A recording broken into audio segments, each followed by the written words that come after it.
Hi, welcome to Focus Forward. My name is Tom Corley. I am the author of the best-selling book, Rich Habits, and I am honored to have with me today and with our show, Hitha Palepu, who has a tremendous business. She has a blog site called Hitha on the Go. And Hitha, welcome to the show. Thanks for coming on today. Thank you so much for having me. It's great to be here. Hitha, how did you get into this business? Tell us a little bit about yourself. Sure. So I have been traveling since I was a baby. My first flight was when I was 6 months old, flying to the United Kingdom to visit family. And I've been traveling ever since then. I've been to India every year from my birth onwards. And my mother actually potty trained me on a flight back from India to the States. So when I was a child, I kind of joked that I grew up on airplanes. And in the past 4 years, I've been working full-time for a pharmaceutical company as the vice president of business development. And that's had me on the road quite a bit.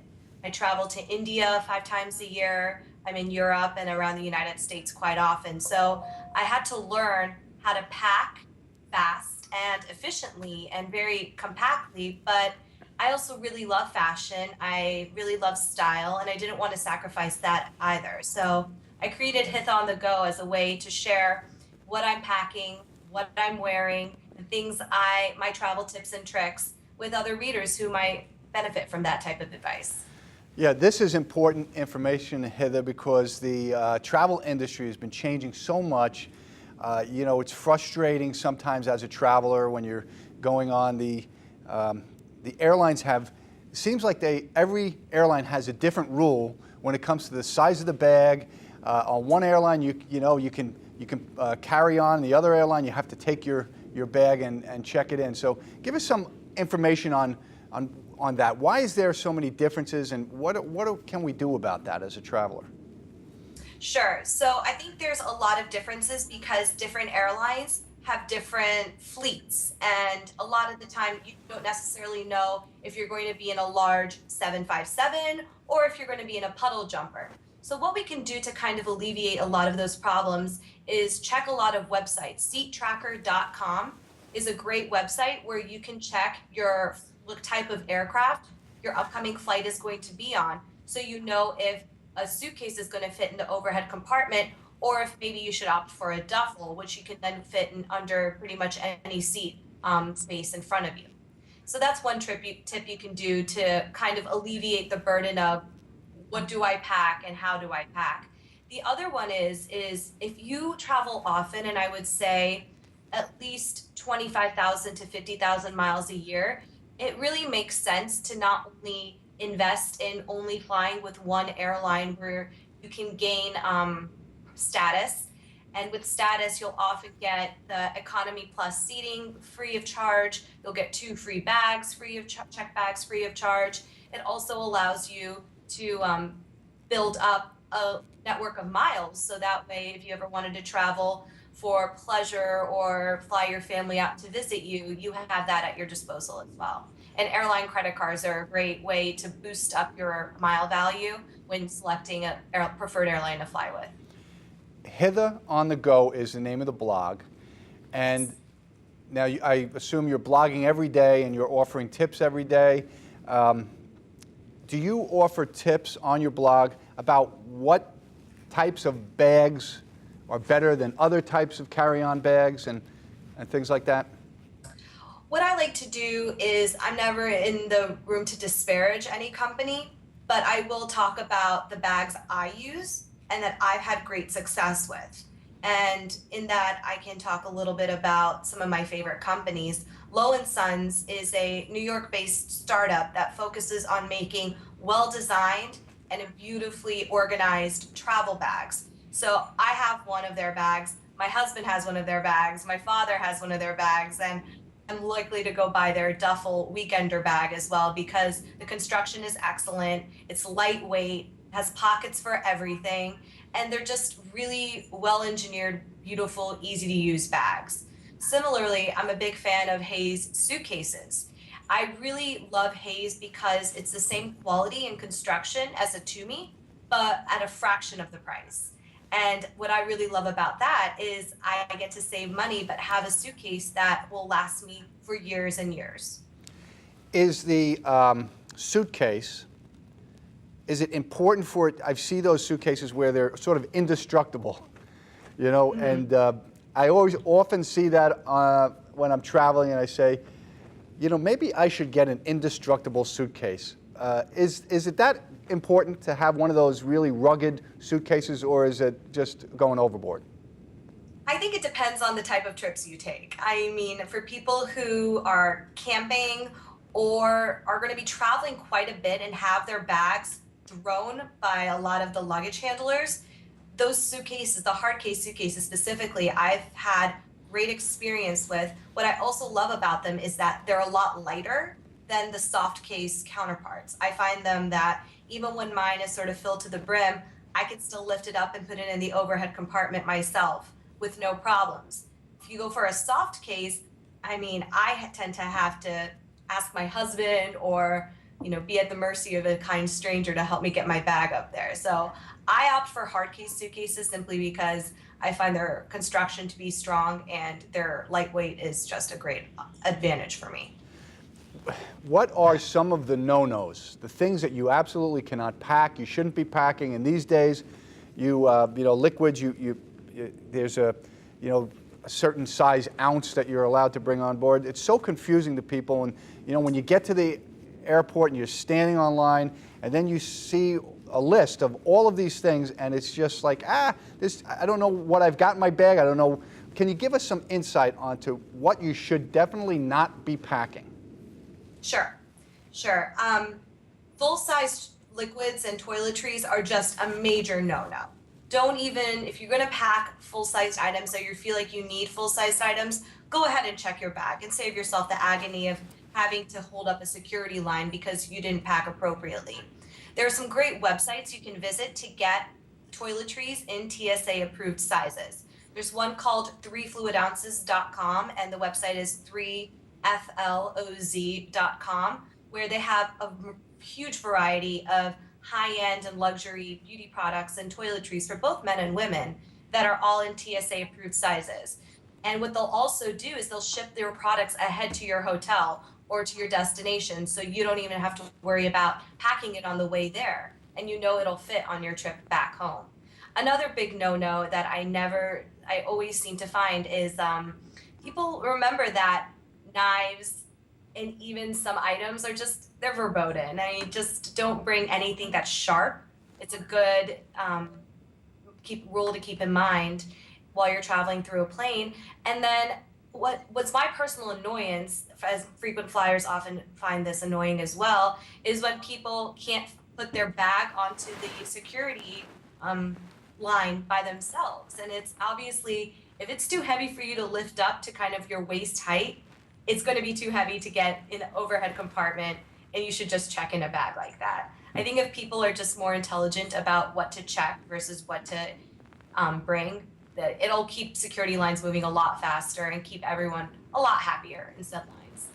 Hitha, I'm going to put you on the spot. I know you're not going to want to answer this, but I've got to ask this question because our audience wants to know.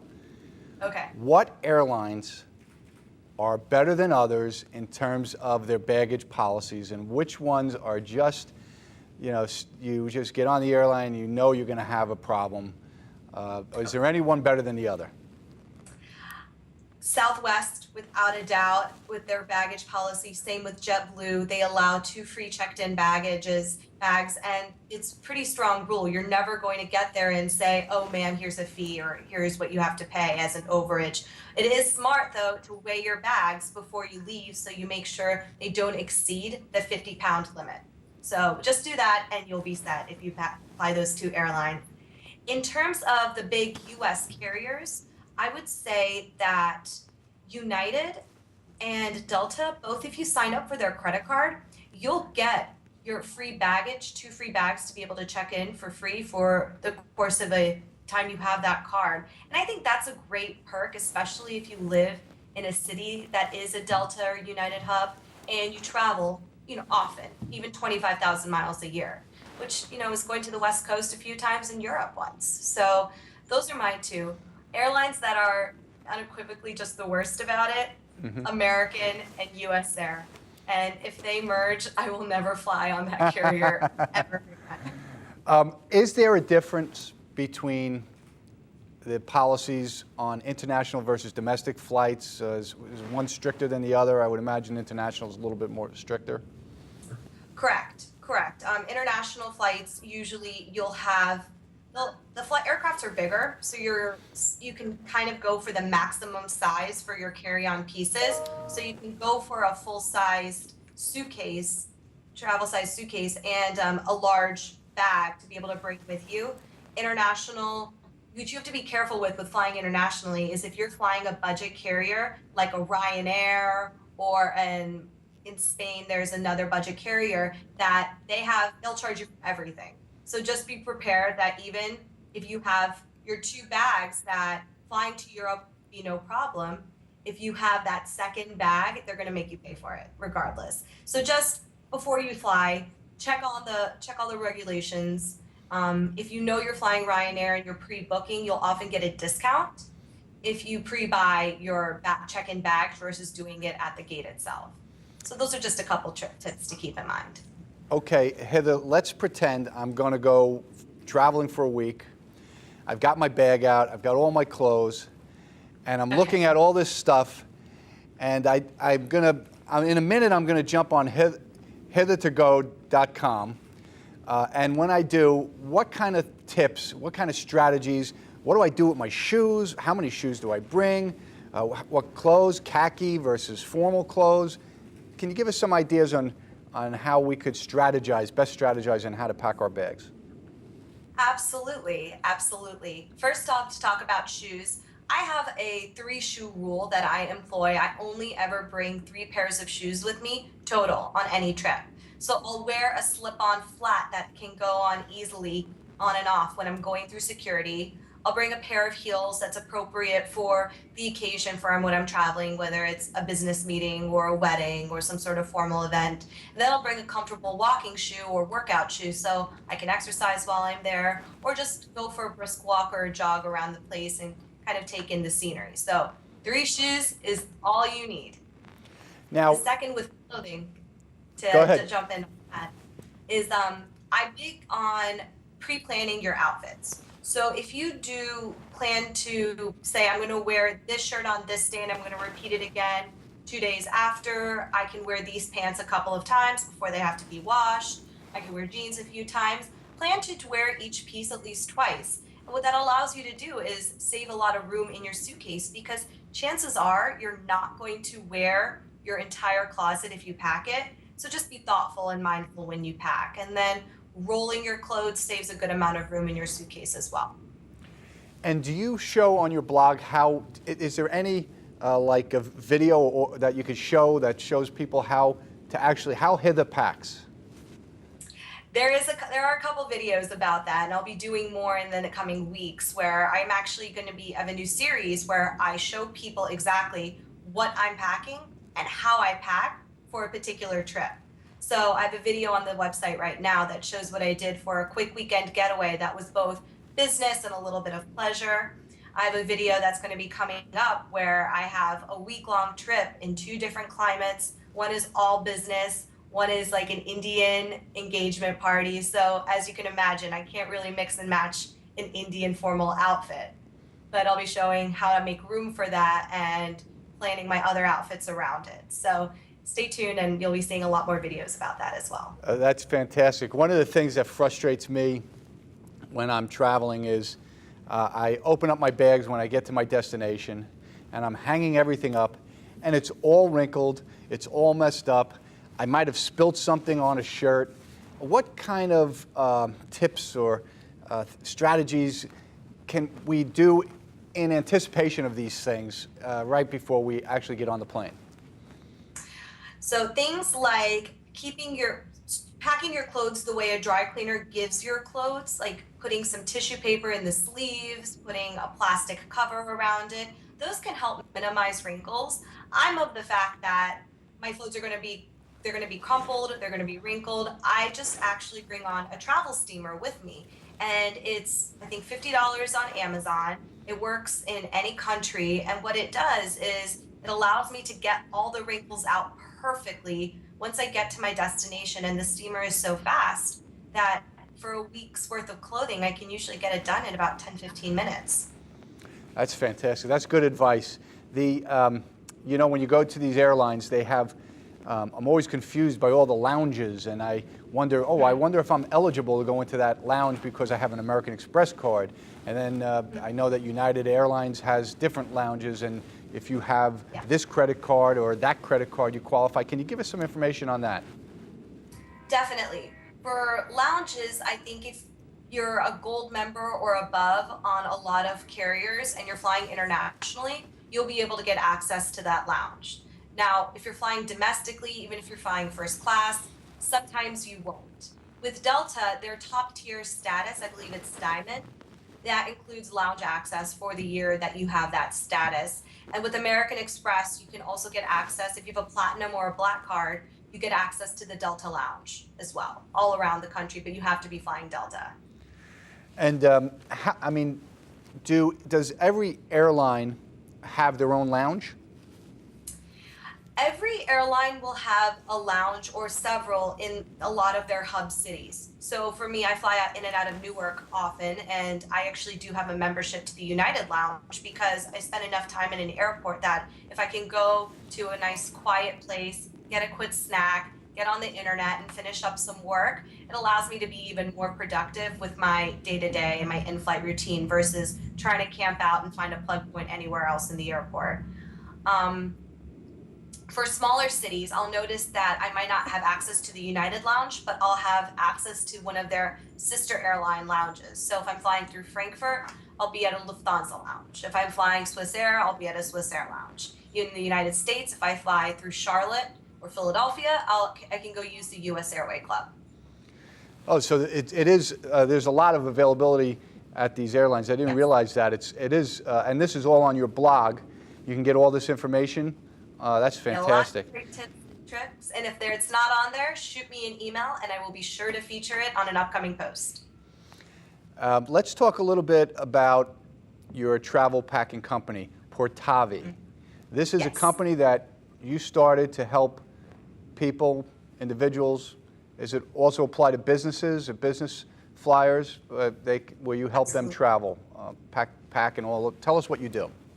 Sure. So I started Portavi about a year and a half ago when I got a lot of inquiries through my blog of people asking for specific packing advice for them.